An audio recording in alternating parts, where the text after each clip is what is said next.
लोकशाहीचा बुलंद आवाज, रिपब्लिकन वार्ता महाराष्ट्र।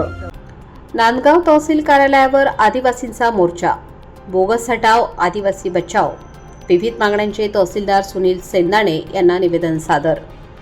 सकल आदिवासी समाजाच्या वतीने बोगस हटाव आदिवासी बचाव असा भव्य मोर्चा नांदगाव तहसील कार्यालयावर काढण्यात आला।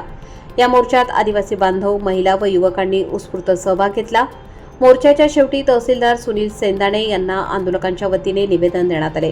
या निवेदनात बंजारा व धनगर समाजासह इतर समाजाला आदिवासी एसटी प्रवर्गात समाविष्ट करू नये, एसटी बी वर्गीकरण होऊ नये, तसेच यासाठी शिफारस करणाऱ्या आमदार खासदारांवर लोकप्रतिनिधी कायद्यानुसार कारवाई करावी अशी मागणी करण्यात आली। या रॅली दरम्यान जय संविधान, जय आदिवासी, जय जोहार अशा घोषणांनी परिसर दणाणून गेला। समाजातील ज्येष्ठ कार्यकर्ते, महिला व विद्यार्थी मोठ्या संख्येने सहभागी झाले होते। आदिवासी बांधवांच्या हक्कांसाठी एकजूट दाखवत या रॅलीचे आयोजन करण्यात आले।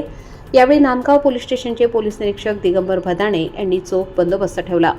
आज आपण नांदगाव तालुक्यातील सकल आदिवासी समाजाच्या वतीनं नांदगाव तालुक्यात भव्य मोर्चाचं आयोजन केलं होतं। याचं मुख्य कारण म्हणजे जो समाज बंजारा किंवा धनगर समाज असो, तो जो आपल्या आदिवासी आरक्षणामध्ये घुसखोरी करण्याचा प्रयत्न करत आहे, त्या निमित्तानं आपण सर्वजण तहसील कार्यालय नांदगाव येथे जमलेले होतो आणि तहसीलदार साहेबांना त्याचं निवेदन देण्यात आलं की आमच्या आरक्षणामध्ये कुठल्याही समाजाची घुसखोरी होऊ देऊ नये।